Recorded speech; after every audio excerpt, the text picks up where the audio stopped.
चलिए आज हम देखेंगे 8वीं कक्षा का अध्याय 3। अध्याय 3 क्या करें, ज्यामितीय आकृतियों की समझ। ठीक, चलिए इसको बनाने से पहले इसके बाद के अंदर कुछ बातों को समझते हैं। पहला है त्रिभुज। त्रिभुज किसे कहते हैं, इसके बारे में जानते हैं। कह रहा है कि 3 भुजाओं से घिरी हुई अथवा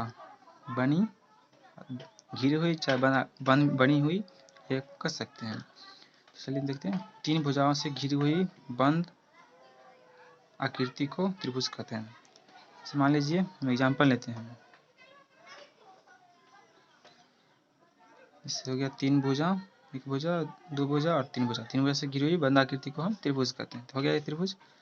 मान लीजिए अगर हम 1 भुजा, 2 भुजा और 3 भुजा लेते हैं तो क्या त्रिभुज हो जाएगी? नहीं होगी, क्योंकि ये बंद नहीं है। ठीक, वैसे ही देखते हैं अगला। अगला कह रहा है चतुर्भुज। कह रहा है 4 भुजाओं से घिरी एवं बंद आकृति को चतुर्भुज कहते हैं। इसे मान लीजिए हम एग्जाम्पल लेते हैं चतुर्भुज का। 4 भुजा से घिरा हुआ है, 1 भुजा, 2 भुजा, 3 भुजा, 4 भुजा। ठीक, भैया 4 भुजा से घिरी हुई बंद आकृति। मान लीजिए हम बनाते हैं 4 भुजा, 1 भुजा, 2 भुजा, 3 भुजा और 4 भुजा। कैसे हम चतुर्भुज कह सकते हैं? नहीं कह सकते, क्योंकि ये बंद आकृति नहीं है। ठीक, यहाँ से ये खुला हुआ है। ठीक ना, तो हम चतुर्भुज नहीं कहते। वैसे ही आगे होगा पंचभुज। तो पंचभुज क्या परिभाषा क्या हो जाएगा? 5 भुजाओं से घिरी हुई बंद आकृति को पंचभुज कहते हैं। जैसे 1 भुजा, 2 भुजा, 3 भुजा, 4 भुजा और 5 भुजा। हो गया ये। इसको चलिए बड़ा बनाते हैं। 1 भुजा, 2 भुजा, 3 भुजा, 4 भुजा और 5 भुजा हो जाएगा ये पंचभुज। यदि हम इसको 5 भुजा बनाते हैं, 1, 2, 3, 4, 5, कैसे हम पंचभुज कहेंगे? नहीं कहेंगे, क्योंकि इसका ये बंद आकृति नहीं है। यहाँ से देखते हैं कि ये खुला हुआ है। ठीक, और जैसे हो जाएगा षष्ठभुज। षष्ठभुज की परिभाषा क्या बन जाएगा कि 6 भुजा से घिरी हुई बंद आकृति को षष्ठभुज कहते हैं। चलिए इसका एग्जाम्पल लेते हैं। जैसे हम पहला भुजा, दूसरा भुजा, तीसरा भुजा, चौथा भुजा, पांचवा भुजा, छठा भुजा, ये हो गया षष्ठभुज की परिभाषा। फिर देखेंगे यदि हम इसको षष्ठभुजा बनाएंगे, 1 भुजा, 2 भुजा, 3 भुजा, 4 भुजा, 5 भुजा, आगे 5 भुजा और छठे भुजा। कैसे हम षष्ठभुज कहेंगे? नहीं कहेंगे, क्योंकि ये बंद नहीं है। 6 भुजा इसमें है, 1 भुजा, 2 भुजा, 3 भुजा, 4 भुजा, 5 भुजा, 6 भुजा, लेकिन ये बंद नहीं है, तो इसको हम षष्ठभुज नहीं कह सकते। वैसे आगे देखेंगे हम सप्तभुज, अष्टभुज, नवभुज, 10भुज, ऐसी परिभाषा बना सकते हैं। क्योंकि चलिए देखते हैं कि विकर्ण। विकर्ण क्या होता है? ठीक, इसे विकर्ण ये होता क्या है, इसके बारे में जानते हैं। ये त्रिभुज है, इसमें दिख नहीं रहा होगा, छोटा छोटा बड़ा त्रिभुज। तो इसमें हम विकर्ण नहीं खींच सकते, क्योंकि इसकी कोण के सामने ये भुजा जा रही है। ठीक, हम चतुर्भुज में भी विकर्ण नहीं खींच सकते। हम विकर्ण खींचने के लिए हमें पंचभुज से स्टार्ट करना होगा। जैसे एक भुज, 2 भुज, 3 भुज, 4 भुज, 5 भुज, 6 भुज, या फिर 1 भुज, 2 भुज, 3 भुज, 4 भुज, 5 भुज। इसमें आप विकर्ण खींच सकते हैं। इसके सामने ये विकर्ण हो गया, इसके सामने ये विकर्ण हो गया, इसको हम विकर्ण कहेंगे। ठीक, इसमें ये विकर्ण हो गया, इसमें ये विकर्ण हो गया, इसमें ये विकर्ण हो गया, इसमें ऐसे विकर्ण हो गया, तो इसमें विकर्ण खींच सकते हैं। ठीक, तो जानते हैं कि भुजा क्या होता है। भुजा लेकिन त्रिभुज लेते हैं। त्रिभुज में ये जो लाइन हो गया, इसी को हम कहते हैं भुजा। ये जो लाइन हो गया इसे भुजा। ये 3 भुजा से घिरा हुआ है। पहला भुजा हो गया, दूसरा भुजा, तीसरा भुजा, 3 भुजा हो गया। देखिए चतुर्भुज में भुजा कितने भुजा होते हैं?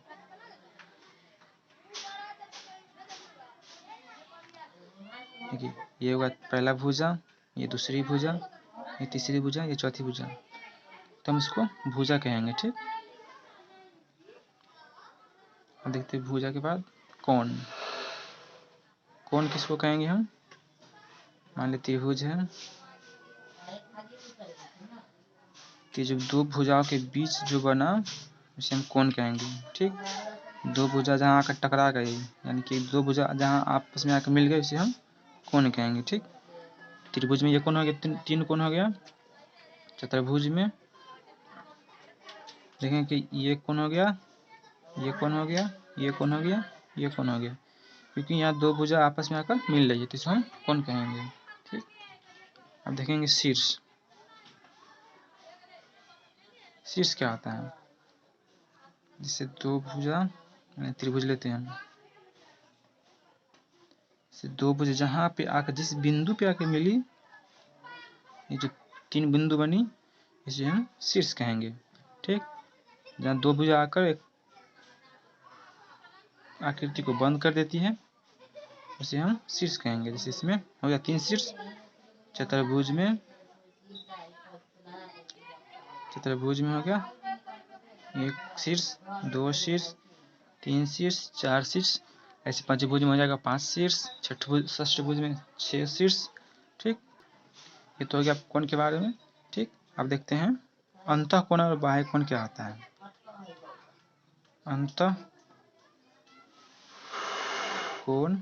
अंतःकोण क्या होता है? मान लीजिए हम त्रिभुज बनाते हैं,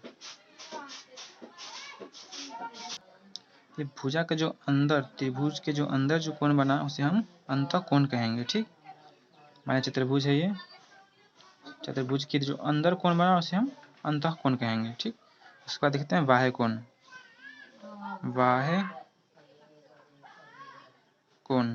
बाह्य कोण क्या होता है? मान लीजिए त्रिभुज है, मान लीजिए इस भुजा को हम आगे बढ़ाते हैं, तो यहाँ पर जो कोण बनेगा हो जाएगा ये बाह्य कोण। तभी आप किसी भी भुजा को आगे बढ़ा सकते हैं, तो यहाँ जो कोण बनेगा ये हो जाएगा ये बाह्य कोण। यहाँ बढ़ाते हैं तो यहाँ जो हो जाएगा ये हो जाएगा बाह्य कोण। ठीक, अब चलिए चतुर्भुज में देखते हैं बाह्य कोण कितने होंगे। चतुर्भुज है, यदि हम इस भुजा को आगे बढ़ाते हैं तो यहाँ जो कोण बनेगा वो हो जाएगा बाह्य कोण। ठीक, मान लीजिए इस भुजा को हम आगे बढ़ाते हैं तो यहाँ जो कोण बनेगा ये हो जाएगा बाह्य कोण। ठीक, तो जो भुजा को अंदर बने वो अंतःकोण, और जो बाहर बने उसे बाह्य कोण कहेंगे। ठीक, अब आगे देखते हैं अभियंतर भाग और बहिर्भाग क्या होता है। ठीक, अभियंतर, ये अभियंतर क्या होता है? अभियंतर भाग।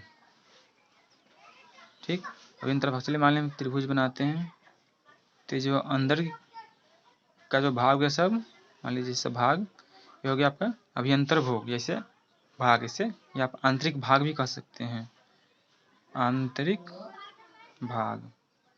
ठीक, अब देखते हैं दूसरा बहिर्भाग। बहिर्भाग,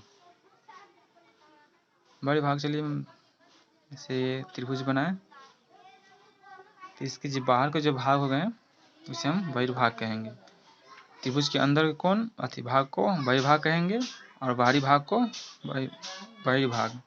जैसे चतुर्भुज में हम सिमिल देखते हैं, इसके जो अंदर के जो भाग होंगे उसे हम आंतरिक भाग कहेंगे, और इसमें बाहरी भाग को हम कहेंगे बहिर्भाग। ठीक, अब देखते हैं अगला समबाहु तो समबाहुभुज। ठीक, समबाहुभुज यह क्या होता है? जैसे एक त्रिभुज लेते हैं, अगर समबाहुभुज का मतलब है इसके सारे कोण जो होंगे वो समान होंगे। ठीक, सारा कोण समान हो जाएगा, इसे हम समबाहुभुज कहेंगे। ठीक, अब देखते हैं बहुभुज के अंतःकोण का योग। मान लीजिए हम कर दिया जाए निकालने के लिए कि समबाहुभुज है, उसके अंतःकोण का योग निकालिए, तो हम कैसे निकालेंगे? चलिए देखते हैं। तो जगह बहुभुज के अंतःकोण का योग, तो बहुभुज के अंतःकोण को निकालने के लिए ये फार्मूला आ जाएगा। ठीक, चलिए हम एक उदाहरण लेकर बनाते हैं। इसे हम त्रिभुज लेते हैं। ठीक, यहाँ n की जगह पर हो जाएगा भुजाओं की संख्या को कहेंगे, ठीक। भुजाओं की संख्या, n क्या आ जाएगा यहाँ पे, बहुभुजाओं की संख्या, ठीक। इसे त्रिभुज हो गया। त्रिभुज में कितने भुजा आ जाएंगे, 1 2 3। नाम से स्पष्ट होता है त्रिभुज, 3 भुजा। चलिए निकालते हैं हम त्रिभुज के अंतःकोणों का योग, ठीक। इसमें लिखेंगे 2, n की जगह पर क्या हो जाएगा, भुजाओं की संख्या। इसमें कितने भुजाएं हैं, 3, ठीक। 3 माइनस 2 गुने 90, ठीक। फिर इसको आगे बढ़ाएंगे तो हो जाएगा ये 2 और 3 में से 2 जाएगा तो बचेगा 1, बचेगा फिर गुना 90। फिर इसको आगे बढ़ाएंगे तो हो जाएगा ये 2 को 1 से गुना करेंगे तो हो जाएगा 2 गुने 90, फिर 9 दूनी 18, 180 हो जाएगा। तो निकल गया क्या, त्रिभुज के अंतःकोणों का योग, ठीक। ऐसे निकालेंगे चतुर्भुज के, तो चतुर्भुज के जब भुजा कितने हो जाएंगे, 3 या 4 हो जाएंगे चतुर्भुज के, या 4 के बनाएंगे, ठीक। जैसे चतुर्भुज के निकाल रहे हैं हम, चतुर्भुज के फॉर्मूला बैठाएंगे भाई, 2 भुजा का जब n का जब क्या है, भुजा, तो भुजा इसमें कितने हो जाएंगे, 1 2 3 4, लिखेंगे 4 माइनस 2 गुने 90। फिर इसको आगे बढ़ाएंगे तो हो जाएगा ये 2, 4 में से 2 जाएगा तो कितना बचेगा, 2 गुने 90, ठीक। फिर 2 को 2 से गुना करेंगे तो हो जाएगा ये 4 गुने 90 बराबर 9 चक 36, ठीक। तो ये जगह 360, ठीक। तो क्या निकल गया, चतुर्भुज के अंतःकोणों का योग, ठीक। अगर ऐसे निकालना कहेगा, ये हो गया आपका अंतःकोणों का योग। यदि कह दिया जाए कि बाह्य कोण का योग निकालने के लिए कैसे निकालेंगे, तो इसका भी फॉर्मूला क्या जाएगा, त्रिभुज के बाह्य कोण का योग निकालने के लिए तो इसका भी फॉर्मूला हो जाएगा 2n-2 गुने 90। दोनों का फॉर्मूला सेम ही आ जाएगा, ठीक। तो इसी के आधार पर बनाते हैं प्रश्नावली 1.1 को, सॉरी 3.1 को बनाते हैं। जल्दी जल्दी में गलती बोल दे रहे हैं। 3.1 का पहला क्वेश्चन कह रहा है कि सरल एवं बंद आकृति क्या होती है। कह रहा है सरल एवं बंद आकृति क्या होती है, उदाहरण देते हुए इसके प्रमुख गुणों को समझाएं। चलिए बनाते हैं हम इसको। तो पहला क्वेश्चन क्या कह रहा था, तो इसको बनाते हैं। कह रहा है सरल एवं बंद आकृति क्या होती है, उदाहरण के साथ समझाना है, ठीक।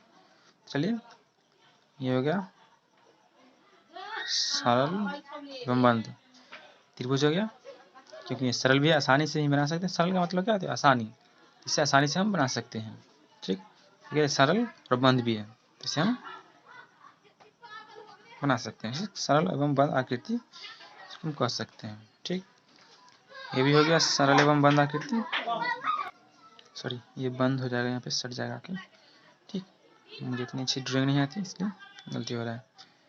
इस सरल एवं बंद आकृति कहेंगे, ठीक। चाहे और भी हम इसे ले सकते हैं, सरल एवं बंद में सरल भी है और बंद भी है, ठीक।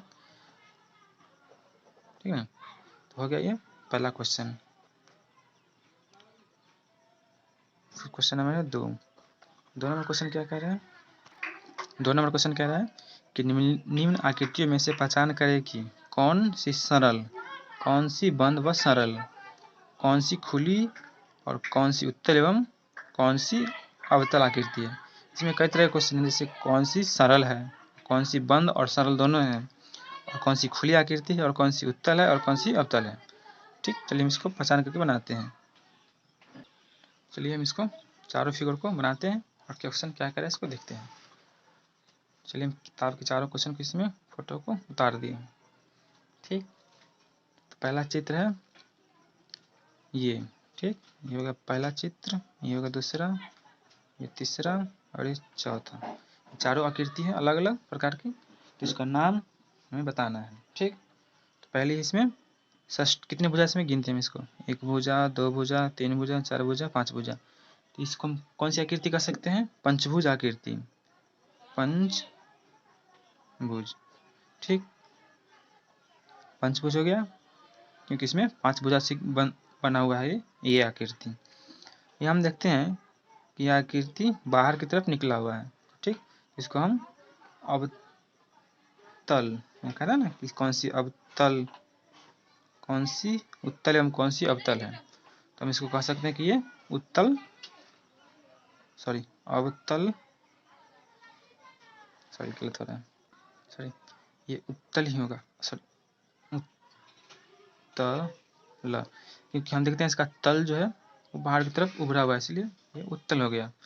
दूसरा हो गया, इसमें कितने भुजाएं हैं गिन लेते हैं, 1 2 3, ये 3 भुजा है लेकिन ये बंद आकृति नहीं है। ठीक, इसमें भुजा कितने हैं, 3, लेकिन ये बंद आकृति नहीं है। ठीक, इसका आंसर हो जाएगा 3 भुजा वाली है, 3 भुजा, लेकिन ये बंद आकृति नहीं है, बंद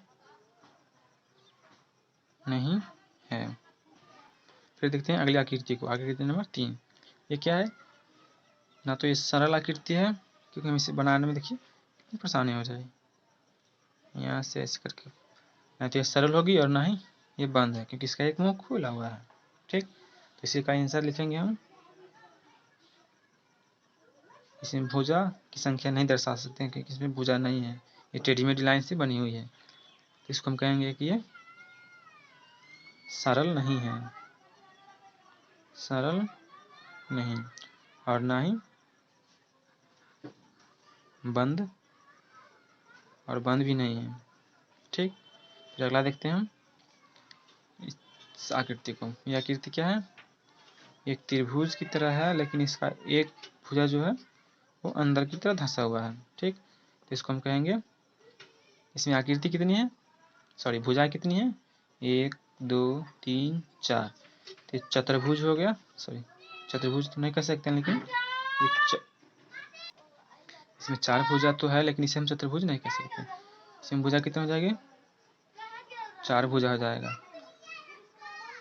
4 सॉरी भुजा। और ये कौन सी आकृति हो जाएगी कि इसका एक मुंह अंदर की तरफ धंसा हुआ है। ठीक, अगर इसकी सीधी लाइन को देखते हैं, ये लाइन सीधा यहाँ पे आ जाएगा, लेकिन ये अंदर की तरफ धंसा हुआ है, तो इसको हम कहेंगे अवतल, अवतल।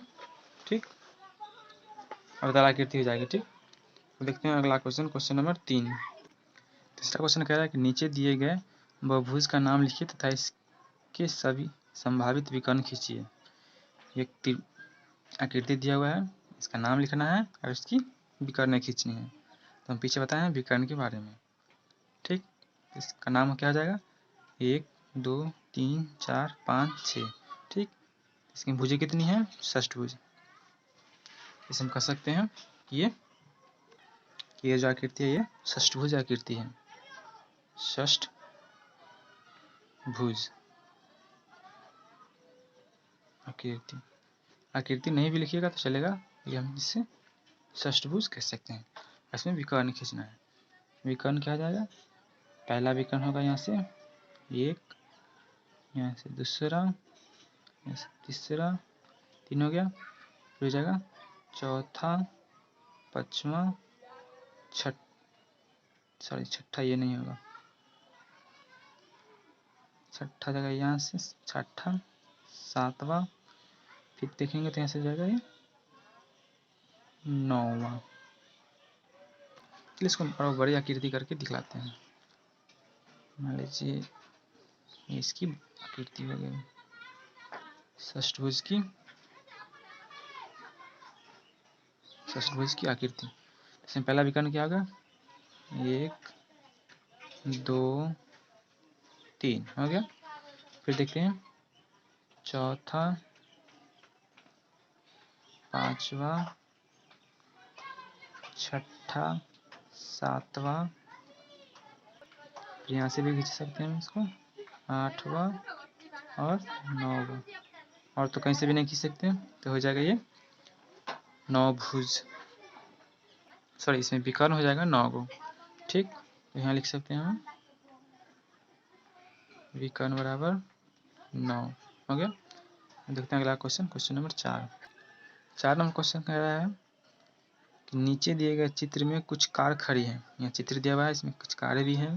ठीक, कह रहा है कि बीच में चौकोर आकार का मैदान है, देख रहे हैं कि यहाँ चौकोर मकान है, सही बात है।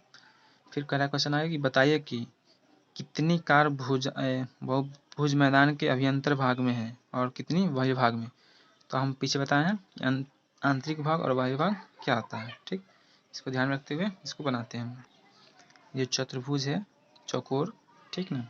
इसके अंतर देखते हैं, अंतर कितने कार हैं। पहले निकालते हैं आंतरिक भाग के, देखेंगे आंतरिक भाग, आंतरिक भाग में और बाह्य भाग में, ठीक। आंतरिक भाग में कितना है, 1 2 3 4 5, ठीक। तो हम लिखेंगे कि इसके आंतरिक भाग में कितने हैं, 5 5 क्या है, कारें खड़ी हैं, ठीक। और बाह्य भाग में कितना है, 1 2 3, ठीक। तो यहाँ लिखेंगे बाह्य भाग में 3 कार। हो गया इसका आंसर। और देखते हैं पांचवा क्वेश्चन। पांचवा क्वेश्चन क्या कह रहा है कि नीचे दिए गए दो कॉलम में से एक बहुभुज का नाम तथा दूसरे में अंतःकोण की भुजाएं की माप का योग दिया गया है। पर इसमें कुछ बहुभुज दिया हुआ है जिसका अलग अलग कोण का माप दिया, आंतरिक कोण का माप दिया हुआ है, ठीक। जिसको हमें पता करना है किसमें से, त्रिभुज की अंतःकोण का योग कितना है और पंचभुज का कितना है। चलिए इसको हम बनाते हैं, ठीक। कह रहा है ना क्वेश्चन कि बहुभुज के नाम को उसके अंतःकोणों के मापों के योग से मिलान कीजिए, मिलान करना है। चलिए हम इसको मिलाते हैं। तो हम पीछे फॉर्मूला पर है कि अंतःकोणों का मान योग कैसे निकाला जाता है। तो निकालते हैं हम त्रिभुज के अंतःकोणों का मान निकालते हैं। जैसे त्रिभुज का निकालना है, त्रिभुज फॉर्मूला क्या होता है, 2 × n-2 × 90 होता है ना। इसी फॉर्मूला पर हम निकालेंगे सभी का मान, ठीक। क्या निकालेंगे, 2, इसमें भुजा, त्रिभुज में भुजा कितनी होती है, तो 3 - 2 × 90, ठीक। इसका आगे बनाएंगे तो 2 में से एक जाएगा तो 3 में से 2 जाएगा तो बचेगा 1, और 1 को 2 से गुना करेंगे तो 2 ही रह जाएगा, फिर 90। इसको आगे बनाएंगे तो हो जाएगा, गुना करेंगे तो 9 दूनी 18, 180 डिग्री, ठीक। त्रिभुज के सामने क्या लिखेंगे, 180 डिग्री। ऐसे निकालेंगे पंचभुज का, षष्ठभुज, सप्तभुज का, नवभुज का और षष्ठभुज का निकाल के बनाएंगे तो इसका आ जाएगा सबका। जब सभी को हम इसी फॉर्मूला पर निकालेंगे तो सबका मान निकल जाएगा। तो पंचभुज का क्या हो जाएगा, यहाँ पे हो जाएगा 540 में से हो जाएगा। सप्तभुज का हो जाएगा 900 डिग्री। सही सब क्या निकल रहा है, अंतःकोणों का योग। नवभुज का हो जाएगा 1260 डिग्री और षष्ठभुज का हो जाएगा 720 डिग्री। ये सब निकल के आ गया इसके अंतःकोणों का मान। तो आप ऐसे भी लिख सकते हैं या फिर सबको मिला भी सकते हैं। इसे होगा त्रिभुज का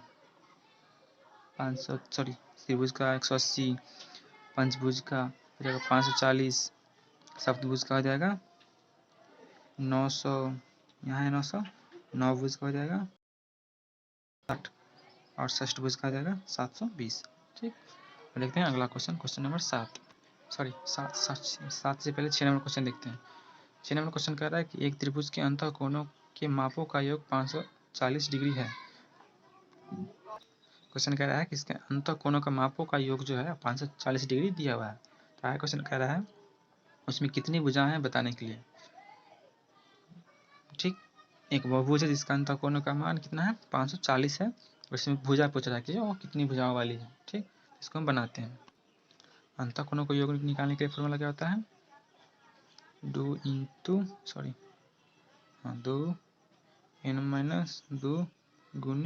90 ये फॉर्मूला होता है।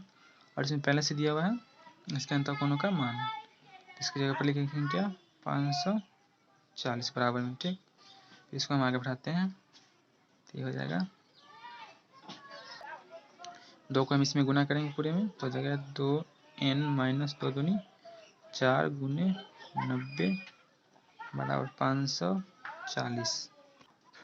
यहाँ लिखते हैं तो 2n-4 बराबर 540। 90 इधर था गुना में, तो इधर आएगा तो ये भाग में। ठीक, 0 से 0 0 कट जाएगा और कट जाएगा ये 9 6 54 6 मरतबे, तो बचेगा क्या 2n-4 बराबर 6। फिर इसको आगे बढ़ाते हैं, हो जाएगा 2n बराबर 6, ये 4 इधर माइनस में था तो इधर आएगा तो हो जाएगा ये प्लस में, बचेगा n बराबर 6 4 10 बट्टा, ये गुना में था तो इधर आएगा तो हो जाएगा ये भाग में 2, ये कट गया 2 5 10, n का मान क्या आ गया 2।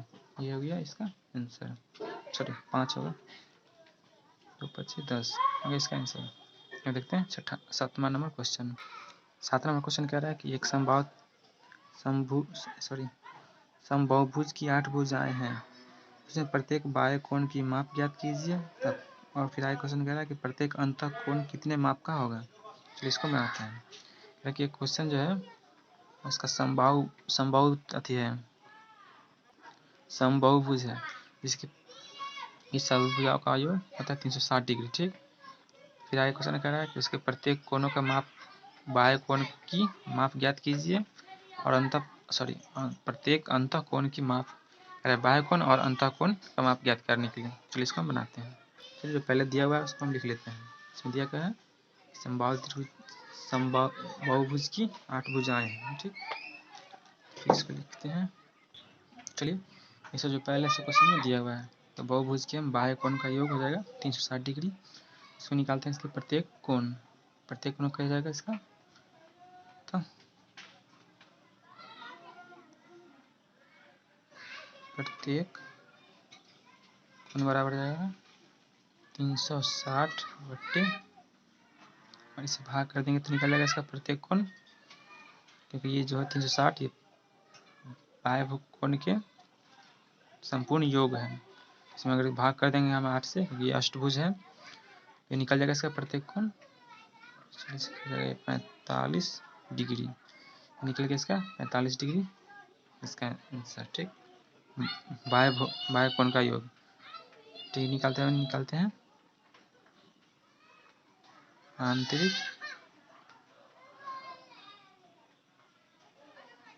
कोण का योग। सॉरी, यहाँ हो जाएगा बाह्य कोण का माप हो जाएगा 360 डिग्री। ठीक, अब ये निकालते हैं आंतरिक हो गया, यहाँ कोणों का योग निकालेंगे। फॉर्मूला क्या होता है, 2 × n-2 गुने 90, 2 और n की जगह पर क्या आ जाएगा भुजाओं की संख्या। तो कितनी भुजाएं हैं यहाँ पे 8, लिखेंगे 8 - 2 गुने 90। इसको आगे बढ़ाएंगे तो हो जाएगा 2 और 8 में से 2 जाएगा तो बचेगा 6 गुने 90। तो क्या जाएगा, सबको गुना करेंगे तो जाएगा ये 1080 हो जाएगा। और इसके निकालेंगे प्रत्येक कोण,